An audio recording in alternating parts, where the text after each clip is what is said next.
स्वागत है दोस्तों द एम्प्लॉयमेंट होम के इस प्लेटफॉर्म पर। आज हम लोग झारखंड जीके के ऐसे प्रश्नों पर चर्चा करेंगे जो उत्पाद सिपाही और कारापाल के परीक्षाओं में पूछे जाने की अधिकांश संभावना है। अगर आप उत्पाद सिपाही और कारापाल की परीक्षाओं की तैयारी कर रहे हैं तो आप इन प्रश्नों के माध्यम से अपनी तैयारी को जांच सकते हैं। इन प्रश्नों के साथ साथ हम लोग इससे जुड़े सभी फैक्ट पर चर्चा करेंगे जो जेएसएससी के पहले परीक्षाओं में पूछे गए हैं या आने वाले परीक्षाओं में पूछे जाने की संभावना है। चलिए स्टार्ट करते हैं। और आज का हमारा पहला प्रश्न है, बरहेट घाटी झारखंड के निम्नलिखित में से किस जिले में स्थित है? Option A Sahebganj, option B Deoghar, option C Dumka, option D Dhanbad. तो इस क्वेश्चन का सही उत्तर होगा ऑप्शन नंबर ए साहेबगंज। अब हम लोग साहेबगंज से जुड़े बहुत ही महत्वपूर्ण पॉइंट पर चर्चा करेंगे जो जेएसएससी के परीक्षाओं में बार बार पूछे जाते हैं। इन पॉइंट को भी आपको ध्यान में रखना है, काफी इंपॉर्टेंट पॉइंट होंगे। साहेबगंज की स्थापना अगर आपसे पूछे कि साहेबगंज का स्थापना कब हुआ तो आंसर होगा 17 मई 1983 ईस्वी को। 17 मई 1983 ईस्वी को साहेबगंज जिला का स्थापना हुआ। इसके अलावा आपसे पूछा जाए साहेबगंज झारखंड के किस दिशा में है तो साहेबगंज उत्तर पूर्वी जिला है। देखिए साहेबगंज सबसे क्या है, नॉर्थ ईस्ट डिस्ट्रिक्ट के रूप में आपको दिखाई दे रहा है। तो साहेबगंज की दिशा अगर आपसे पूछा जाए मैप में तो ये साहेबगंज झारखंड के सबसे उत्तर पूर्वी जिला के रूप में हमें दिखाई देता है। इसके अलावा अगर हमसे पूछा जाए कि साहेबगंज झारखंड के किन पड़ोसी राज्य की सीमा को स्पर्श करता है तो साहेबगंज झारखंड के दो पड़ोसी राज्यों की सीमा को स्पर्श करता है। इधर से आप देखिएगा तो साहेबगंज बिहार की सीमा को स्पर्श कर रहा है। पहला हो गया क्या, बिहार की सीमा को स्पर्श कर रहा है। और इधर से आप देखिएगा तो साहेबगंज जो है वो पश्चिम बंगाल की सीमा को स्पर्श कर रहा है। तो साहेबगंज झारखंड के दो पड़ोसी राज्यों की सीमा को स्पर्श करता है, एक बिहार और दूसरा क्या हो गया, एक दूसरा पश्चिम बंगाल। इसके अलावा साहेबगंज में एक महत्वपूर्ण जलप्रपात है जो कई बार परीक्षाओं में पूछा जाता है, वो कौन सा है तो मोती झरना जलप्रपात। आपसे पूछा जाए कि मोती झरना जलप्रपात झारखंड के किस जिला में स्थित है तो आंसर होगा साहेबगंज जिला में स्थित है। इसके अलावा साहेबगंज में एक महत्वपूर्ण किला भी है जिसका नाम है तेलियागढ़ी का किला। कई बार परीक्षाओं में पूछा गया है कि तेलियागढ़ी का किला झारखंड के किस जिला में स्थित है तो आंसर होगा ये साहेबगंज में स्थित है। और इसी तेलियागढ़ी के किला को बंगाल का प्रवेश द्वार कहा जाता है। मोस्ट इंपॉर्टेंट, कई बार परीक्षाओं में पूछा गया है कि बंगाल का प्रवेश द्वार किसे कहते हैं तो आंसर होगा बंगाल का जो प्रवेश द्वार है वो तेलियागढ़ी किला को कहा जाता है। तो किला के हिसाब से अगर ऑप्शन में है और आपसे सवाल पूछा जाए कि बंगाल का प्रवेश द्वार किसे कहते हैं, कौन सा किला को, तो आंसर होगा तेलियागढ़ी के किला को। और अगर ऑप्शन में जिला का नाम है और पूछे बंगाल का प्रवेश द्वार झारखंड के किस जिला को कहा जाता है तो जिला के हिसाब से आंसर होगा साहेबगंज और किला के हिसाब से आंसर क्या होगा, तेलियागढ़ी का किला। ठीक है। साहेबगंज में ही एक पुल का निर्माण किया जा रहा है, मनिहारी पुल। साहेबगंज जिला में मनिहारी पुल का निर्माण किया जा रहा है गंगा नदी के ऊपर। तो गंगा नदी के ऊपर साहेबगंज में मनिहारी पुल का निर्माण किया जा रहा है जिसका नाम मनिहारी साहेबगंज पुल है। मनिहारी साहेबगंज पुल। तो अगर पूछा जाए कि मनिहारी साहेबगंज पुल का निर्माण किस जिला में किया जा रहा है, साहेबगंज किस नदी पर, तो आंसर होगा गंगा नदी पर। मनिहारी साहेबगंज पुल का जो शिलान्यास है वो 6 अप्रैल 2017 ईस्वी को प्रधानमंत्री नरेंद्र मोदी के द्वारा इसका शिलान्यास किया गया था। कब? 6 अप्रैल 2017। तो ऐसा अनुमानित था कि यह पुल 2025 तक बनकर तैयार हो जाएगा, लेकिन गंगा नदी का पानी का स्तर बढ़ने के कारण और इसकी कार्य गति में यानी इसके कार्य जो है वो काफी धीमी गति से हुआ, इसलिए 2025 तक इस पुल का निर्माण नहीं हो पाया। तो संभावना यह है कि 2026 से लेकर 2027 तक यह पुल जो है बनकर तैयार हो जाएगा। तो ये सारे पॉइंट को आपको याद रखना है। चलिए हम लोग नेक्स्ट क्वेश्चन पे चलते हैं। तो अगला क्वेश्चन है, नागवंशी राजा ने सर्वप्रथम नवरत्न नामक पंचमंजिला भवन का निर्माण कहां पर करवाया था?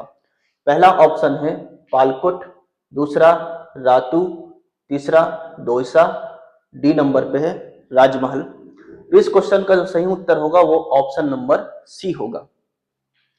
तो दोयसा जो क्षेत्र है, दोयसा क्षेत्र भी आप कह सकते हैं, या इसी क्षेत्र को दोयसागढ़ भी कहा जाता है, और यहीं पर एक किला का निर्माण किया गया, एक भवन का निर्माण किया गया। इस भवन को दोयसा का किला या फिर दोयसागढ़ का किला भी कहा जाता है। आपसे पूछा जाए यह जो किला है या यह जो क्षेत्र है ये कहां पर है, तो आंसर होगा गुमला जिला में। गुमला जिला में एक ब्लॉक है जिसका नाम है सिसय। तो गुमला जिला के सिसय प्रखंड में इस किला का निर्माण किया गया था, पंचमंजिला भवन का निर्माण किया गया था। पूछा जाए किस राजा के द्वारा, तो दुर्जन साल के द्वारा इस किला का निर्माण किया गया था। और इसी किला को याद रखिएगा झारखंड की हम्पी कहा जाता है। तो अगर परीक्षाओं में पूछा जाए झारखंड का हम्पी किसे कहते हैं, तो आंसर होगा दोयसागढ़ को कहा जाता है। ठीक है, चलिए नेक्स्ट क्वेश्चन, हम लोग अगला क्वेश्चन की तरफ बढ़ते हैं। अगला क्वेश्चन है, झारखंड में आने वाला प्रथम मिशनरी गॉसनर मिशन था। झारखंड में आने वाला प्रथम मिशन गॉसनर मिशन था। यह मिशन किस देश से आया था? Option A Britain, option B France, option C पुर्तगाल, ऑप्शन डी जर्मनी। तो इस क्वेश्चन का जो करेक्ट उत्तर होगा ऑप्शन नंबर डी होगा, क्या? जर्मनी। तो झारखंड में जो पहला मिशन आया था ईसाई धर्म के प्रचार प्रसार हेतु, उस मिशन का नाम था गॉसनर मिशन। सवाल पूछे कि गॉसनर मिशन झारखंड कब आया, तो आंसर होगा 2 नवंबर 1845 ईस्वी को गॉसनर मिशन झारखंड आया था। और यह आने वाला मिशन में पहला मिशन था, पहला ईसाई मिशन था गॉसनर मिशन, जो ईसाई धर्म के प्रचार प्रसार के लिए झारखंड आया था। कुल 4 दल इसमें थे, 4 दलों का एक ग्रुप था जो इस मिशन के अंतर्गत झारखंड आया था। आपसे पूछा जाए कि गॉसनर मिशन का वास्तविक संस्थापक कौन है? गॉसनर मिशन का वास्तविक संस्थापक कौन है? तो आंसर होगा डॉक्टर हेकरलिन। डॉक्टर हेकरलिन को गॉसनर मिशन का वास्तविक संस्थापक माना जाता है। और साथ ही आपको एक महत्वपूर्ण पॉइंट भी आपको याद रखना है कि हाल ही में जून के महीने में जर्मनी का जो राजदूत है, हाल ही में जून के महीने में जर्मनी का राजदूत, जिनका नाम था फिलिप्स एकरमैन। फिलिप्स एकरमैन जो है वो झारखंड के मुख्यमंत्री हेमंत सोरेन से मुलाकात की। ये करंट का टॉपिक है, आपको याद रखना है कि हाल ही में जून के महीने में जर्मनी के जो राजदूत है जिनका नाम था फिलिप्स एकरमैन, इनकी मुलाकात हेमंत सोरेन मुख्यमंत्री से होता है। और इस मुलाकात में यह चर्चा किया गया कि जर्मनी जो देश है वो झारखंड के औद्योगिक सेक्टर में निवेश करेगा, यानी झारखंड के इंडस्ट्रियल क्षेत्रों पर, उद्योगों पर निवेश, इन्वेस्टमेंट करेगा। इस बात पर सहमति जताई गई, इस बात पर चर्चा किया गया किनके बीच, जो जर्मनी के राजदूत फिलिप्स एकरमैन और हेमंत सोरेन के बीच। ठीक है, क्लियर है? इस पॉइंट को भी आप याद रखना है, ये करंट का पॉइंट है, परीक्षाओं में पूछे जा सकते हैं। चलिए नेक्स्ट पॉइंट या फिर नेक्स्ट क्वेश्चन की तरफ हम लोग बढ़ते हैं। लातेहार जिला का स्थापना कब हुआ था? ऑप्शन ए 1 अप्रैल 2000 ईस्वी को, ऑप्शन बी 4 अप्रैल 2000 ईस्वी को, ऑप्शन सी 1 अप्रैल 2001 ईस्वी को, ऑप्शन डी 4 अप्रैल 2001 ईस्वी को। तो हम जानते हैं कि लातेहार जिला का जो स्थापना है वो 4 अप्रैल 2001 ईस्वी को हुआ था। कई बार परीक्षाओं में यह भी पूछा जाता है कि लातेहार जिला जो है किस जिला से अलग होकर इसका निर्माण किया गया, तो आंसर होगा पलामू। पलामू जिला से अलग होकर लातेहार जिला बनाया गया 4 अप्रैल 2001 ईस्वी को। इसके अलावा हम जानते हैं कि झारखंड का जो सबसे ऊंचा जलप्रपात है वो कौन सा है, बूढ़ा घाघ। बूढ़ा घाघ या इसी को लोधा घाघ भी कहा जाता है। कई बार परीक्षाओं में पूछा जाता है कि झारखंड का सबसे ऊंचा जलप्रपात कौन सा है, तो आंसर होगा बूढ़ा घाघ। किस जिला में है, तो आंसर होगा लातेहार जिला में है। और आपसे पूछे यह जलप्रपात किस नदी पर है, तो आंसर होगा उत्तरी कोयल नदी पर। उत्तरी कोयल नदी पर। तो झारखंड का सबसे ऊंचा जलप्रपात बूढ़ा घाघ जो कि लातेहार जिला में है, किस नदी पर है, उत्तरी कोयल नदी पर है। इसके अलावा एक और जलप्रपात लातेहार में है जो कि काफी महत्वपूर्ण है, वह है लोध जलप्रपात। लोध जलप्रपात भी आपको ध्यान रखना है कि ये लातेहार जिला में है, और पूछे किस नदी पर है, तो आंसर होगा बूढ़ा नदी पर है। इसके अलावा लातेहार में एक और जलप्रपात है जिसका नाम है गौतम घाघ जलप्रपात, ये भी आपको याद रखना है। इसके अलावा एक और जलप्रपात है लातेहार में, मिर्चैया जलप्रपात। तो मिर्चैया जलप्रपात या गौतम घाघ जलप्रपात या लोध जलप्रपात या फिर बूढ़ा घाघ जलप्रपात, ये सभी के सभी लातेहार जिला में है। ठीक है। इसके अलावा आपसे पूछा जाए, और यह भी ध्यान रखना है कि लातेहार जिला में एक गर्म जलकुंड है, गर्म जलकुंड। उसका नाम क्या है, तो उसका नाम है ताता पानी। ताता पानी। आपसे पूछा जाए कि ताता पानी गर्म जलकुंड झारखंड के किस जिला में है, तो आंसर होगा लातेहार जिला में। और अगर सवाल यह पूछ दे कि सर्वाधिक गर्म जलकुंड यानी सबसे ज्यादा गर्म जलकुंड कौन सा है, तो आंसर होगा सूरज जलकुंड। पूछा गया है, इंपॉर्टेंट है, कई बार परीक्षाओं में पूछा गया है कौन सा जिला में है, तो आंसर होगा हजारीबाग जिला में है। तो ये भी पॉइंट आपको याद रखना, जो पॉइंट हम अलग से बता रहे हैं, क्योंकि ये पॉइंट कई बार परीक्षाओं में, जैसे सी की परीक्षाओं में बार बार रिपीट होने वाले पॉइंट हैं। तो चलिए हम लोग अगले क्वेश्चन की तरफ बढ़ते हैं। तो हमारा नेक्स्ट क्वेश्चन है, निम्नलिखित जिलों में से कौन सा जिला किसी भी पड़ोसी राज्य के साथ अपनी सीमा को साझा नहीं करता।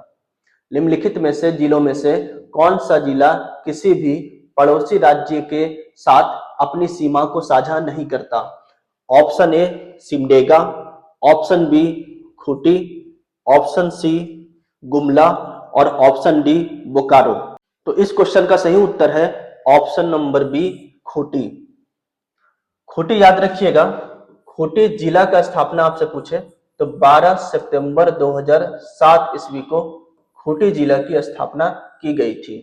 इसके अलावा याद रखिएगा, खूंटी ऐसा झारखंड का जिला है जो किसी भी पड़ोसी राज्य की सीमा को स्पर्श नहीं करता। खूंटी के अलावा भी एक और जिला है जो झारखंड के किसी भी पड़ोसी राज्य की सीमा को स्पर्श नहीं करता। उस जिला का नाम आपको कमेंट बॉक्स में बताना है।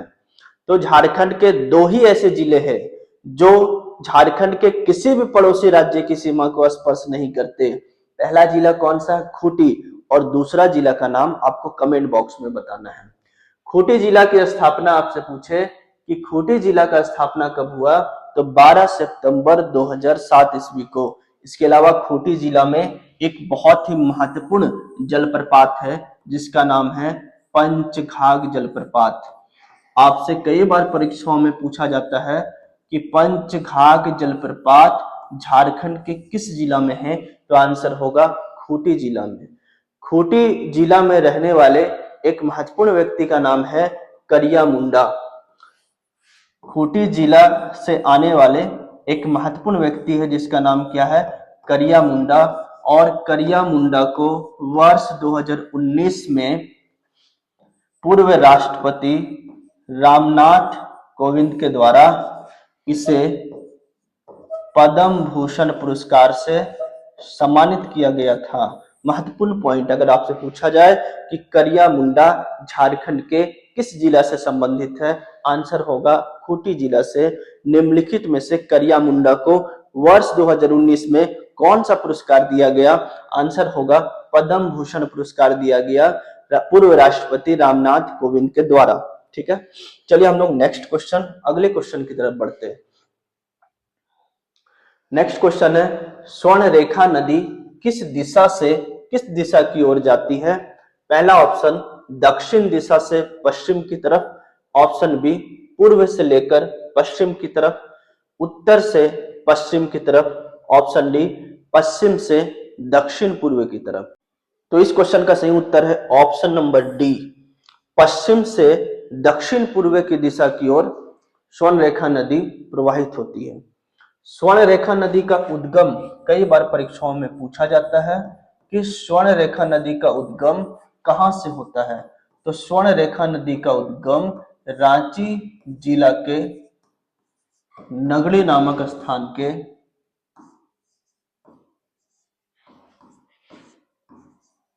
रानी चुआ नामक स्थान से स्वर्ण रेखा नदी का उद्गम होता है।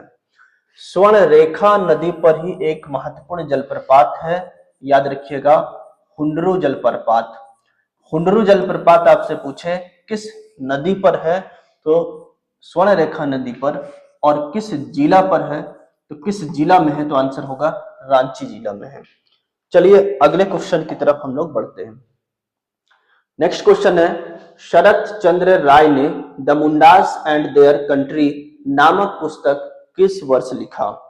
ऑप्शन ए 1910 ईस्वी, ऑप्शन बी 1911 ईस्वी, ऑप्शन सी 1912 ईस्वी, ऑप्शन डी 1928 ईस्वी। तो इस क्वेश्चन का जो सही उत्तर होगा वो ऑप्शन नंबर सी होगा, 1912 ईस्वी। शरत चंद्र राय ने the Mundas and their country नामक पुस्तक 1912 ईस्वी में लिखी। और यह भी सवाल पूछा जा सकता है कि the Mundas and their country नामक पुस्तक किसने लिखा? तो ऑप्शन में 4 नाम होंगे, याद रखिएगा, शरत चंद्र राय। इस पुस्तक में मुंडा जनजाति के बारे में, मुंडा जनजाति के सांस्कृतिक और इतिहास सब कुछ जुड़े जो है, मुंडा जाति से संबंधित इतिहास के बारे में जानकारी इस पुस्तक में दिया गया है। याद रखिएगा, शरत चंद्र राय जो है, इन्हें राय बहादुर भी कहा जाता है। अगर आपसे पूछा जाए निम्नलिखित में से किस व्यक्ति को राय बहादुर की संज्ञा दी गई है, तो आंसर होगा शरत चंद्र राय। इसके अलावा शरत चंद्र राय की एक और महत्वपूर्ण पुस्तक है, वह है द उरांव ऑफ छोटा नागपुर। द उरांव ऑफ छोटा नागपुर। तो पूछा जाए कि द उरांव ऑफ छोटा नागपुर नामक पुस्तक किसने लिखा, तब भी आंसर होगा शरत चंद्र राय ने। कब लिखा, तो आंसर होगा 1915 ईस्वी को यह पुस्तक प्रकाशित की गई। एक और पुस्तक है, याद रखिएगा, द बिरहोर। द बिरहोर नामक पुस्तक भी किसने लिखा? शरत चंद्र राय ने लिखा। यह पुस्तक किस वर्ष पर प्रकाशित की गई, तो आंसर होगा 1925 ईस्वी को यह पुस्तक जो है प्रकाशित की गई। ठीक है, चलिए नेक्स्ट क्वेश्चन, अगले क्वेश्चन की तरफ हम लोग बढ़ते हैं। तो अगला क्वेश्चन है, संथाली भाषा पर लिखी गई प्रथम पुस्तक कौन सी है? Option number A an introduction to the Santhal language, option B Santhali प्रवेशिका, option C a vocabulary of the Santhali language, या फिर इनमें से कोई नहीं। तो इस क्वेश्चन का जो करेक्ट उत्तर है वो ऑप्शन नंबर ए, कई बार परीक्षाओं में पूछा गया है। संथाली भाषा पर लिखी गई पहली पुस्तक कौन सा है? An introduction to the Santhali language. कई बार पूछा जाता है कि यह पुस्तक किसने लिखा, तो यह पुस्तक जर्मिया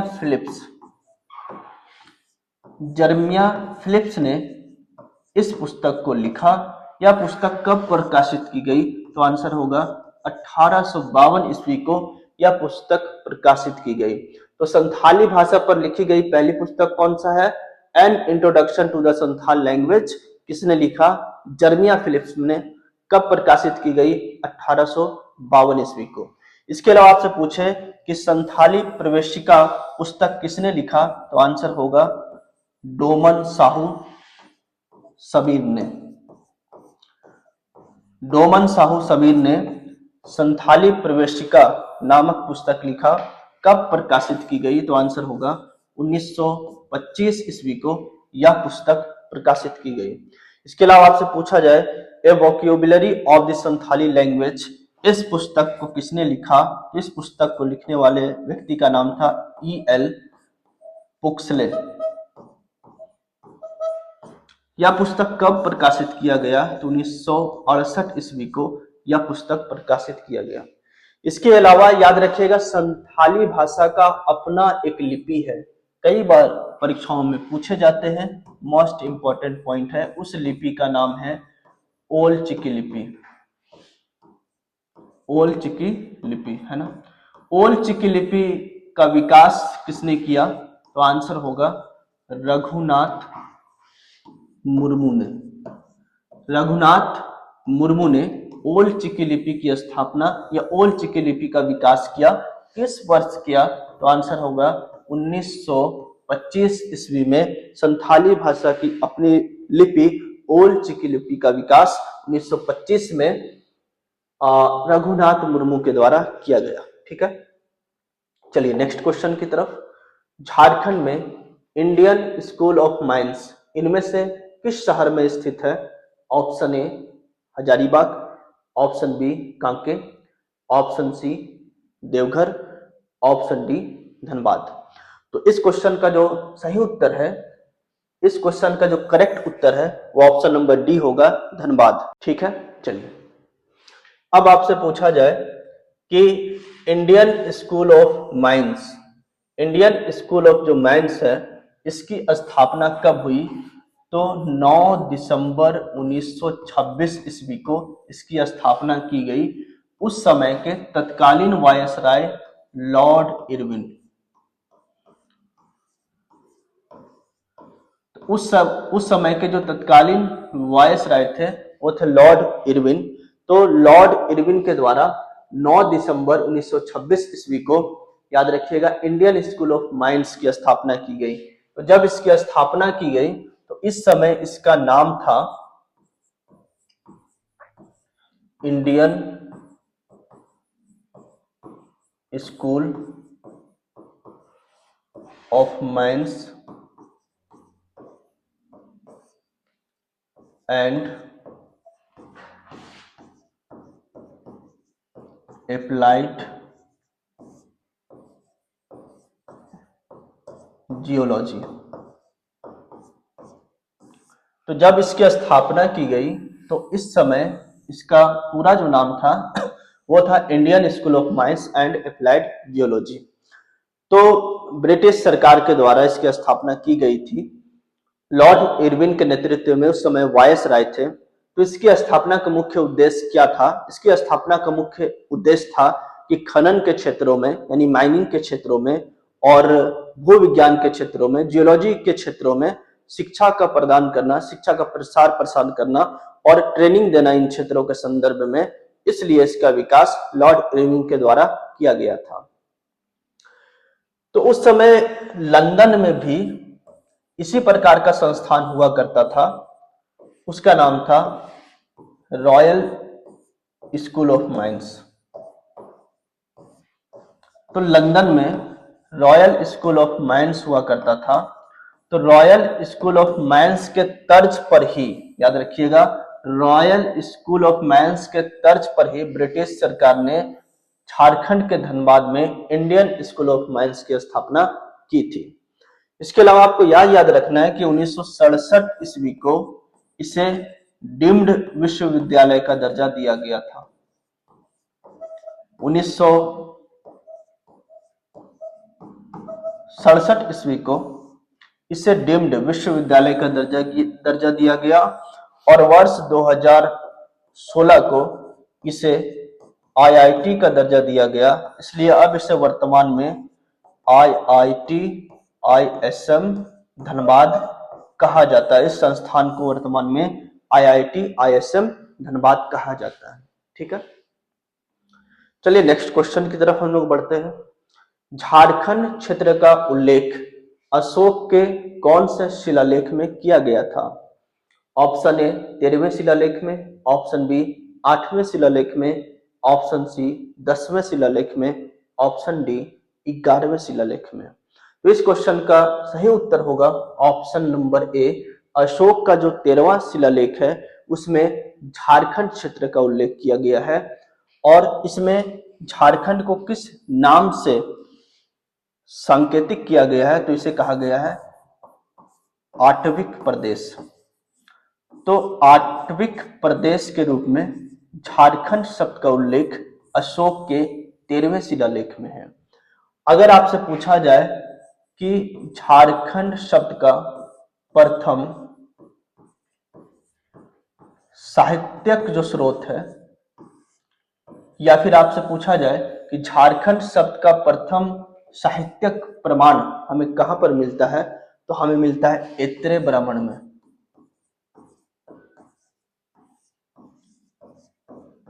ऐत्रेय ब्राह्मण में किस नाम से? तो पुंड या पुंड्र के नाम से।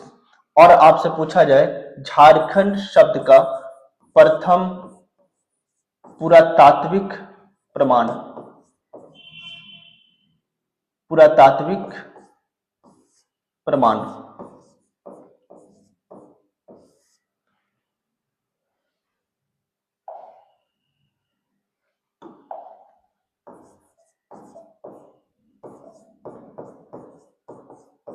तो झारखंड का प्रथम पुरातात्विक प्रमाण याद रखिएगा 13वीं सदी का